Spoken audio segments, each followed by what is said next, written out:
Hey guys, this is Mega Monkeys, and in this tutorial I'm going to show you how to randomize the animation of virtually anything in Cinema 4D without using any keyframes. And we're going to do that by using the noise node in Espresso. And if you don't know much about Espresso, that's alright. This will be pretty basic. So first thing we want to do is group whatever we're going to want into a null. The shortcut for that is selecting everything and hitting Alt-G. Once we do that, we go to our null and go to Cinema 4D tags and click on Espresso, and then we'll double click on the Espresso tag, and that will bring up the Espresso editor, which is where we're going to be doing our aligning our nodes and connecting them all and making this work. So you want to right click in the Espresso editor area, go to New Node, Espresso General, and click on Noise, which will bring up a new noise node. And then you're going to drag in whatever you want to be randomized, like I did, and then you're going to drag this noise output onto the input of whatever object, and that will bring up this whole list of basically anything that can be keyframed. So if you're looking at your object and you see this little circle, that means that it can be keyframed. And anything, like you see these ones don't have the circle, but anything that does, which is most things in Cinema 4D, you can use this technique to randomize the movement. And as you can see, I have no keyframes on my timeline.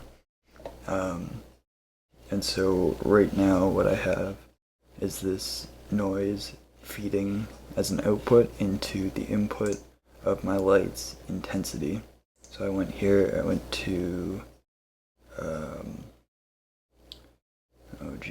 I went to general and intensity. I was looking right at it. And this is as an input. So if I play this, you can see this flickering. And that is generated by the noise node. And if I click on the noise node in my attributes manager, I will get the parameters for it. So I have noise type, which you might recognize if you use noise for materials. So it's just different ways that the noise is generated.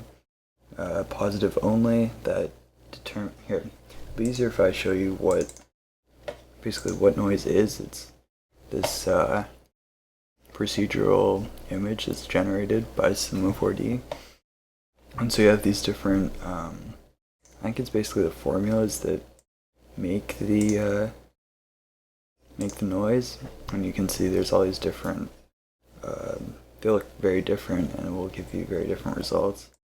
And so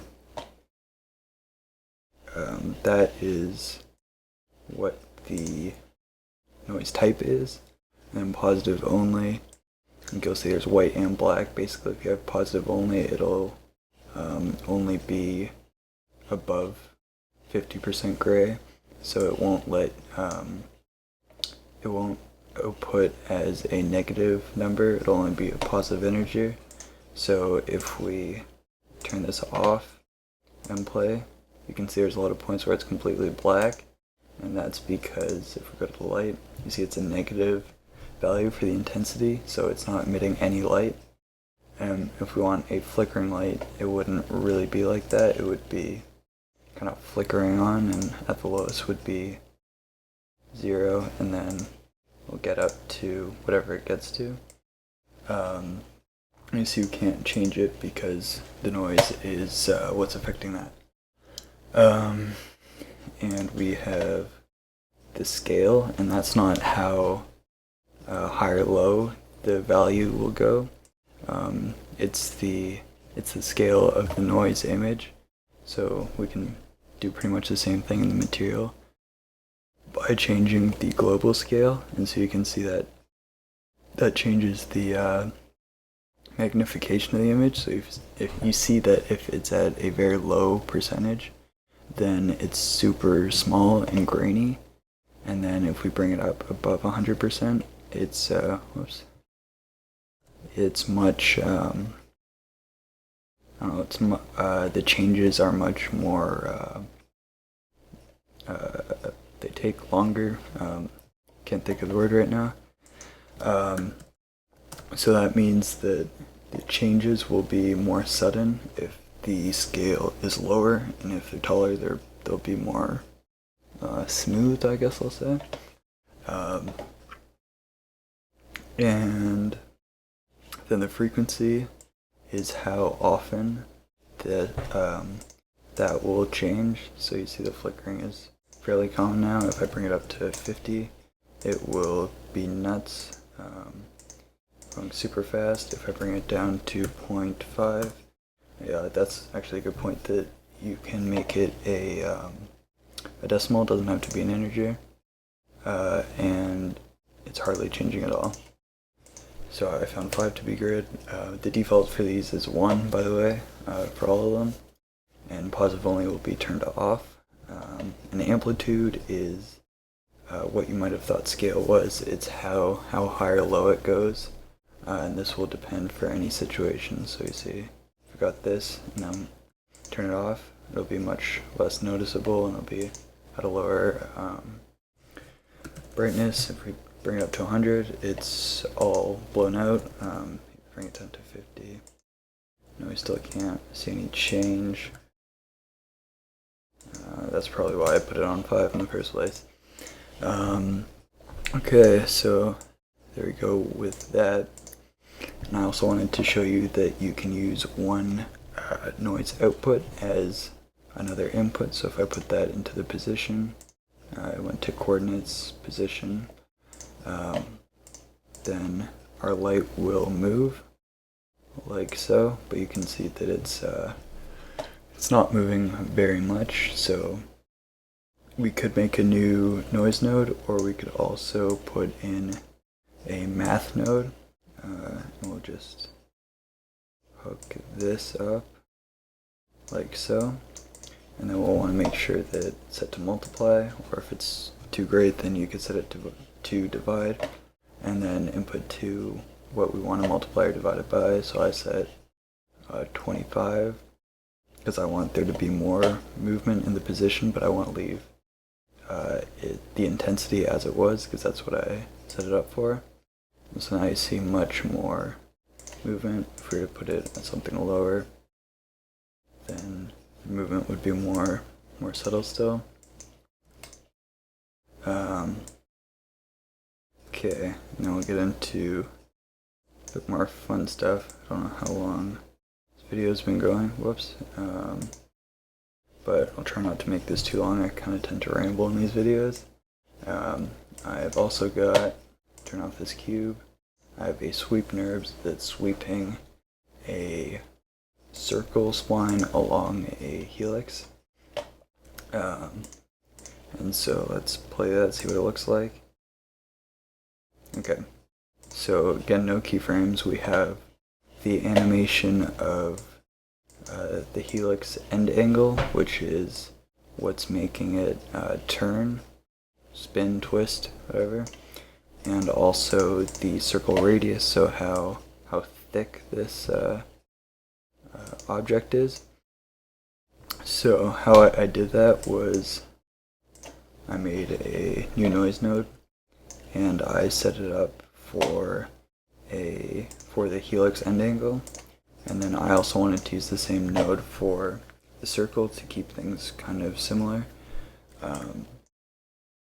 And so I put it into oh, don't let this X group confuse you. It doesn't really do anything. Excuse me. Oh, that was weird. Excuse me. Okay, so right now I want this to input into the circle radius. So if I get rid of this and I just put the noise node right into the radius, then you'll see that we hardly even get to see it. And part of the reason for that is under the noise node, positive only is not checked. but we don't want to check it because that wouldn't work with the helix end angle as well, because then it would, because we like how it goes kind of backwards at points. So what I did was I put that into an absolute node, which is under new node, calculate absolute. Also the math node is under calculate as well, which is what we did for the multiplication earlier. I probably should mention that. So the result node, you see right now it's a negative number, so that the absolute will give us the absolute, so it will be a positive. If it's negative, it's still a positive if it is positive. So you can see that working, giving us the positive. If we skip through any point, it will continue to work. These result nodes aren't necessary, by the way. It's just to show you that it's working. And then the math node, like we had before, we will multiply it by 2. Another thing to note is that when we're multiplying by 2, we're multiplying everything, pretty sure. And I don't think there's any way to single out, a single operation. So if you want to do that, it's probably best to just start a new noise node. And so out of that, we put into our circle radius. So our final thing, it's like that. Pretty simple, no keyframes, just a little bit of espresso, and it all worked out. So I hope I haven't been talking for too long. Oh wow, okay, I'll stop talking right now. Thanks for watching. Sorry for not uploading recently. Had a lot of work, but hopefully this made up for it. So thanks for watching. I hope you learned something, and goodbye.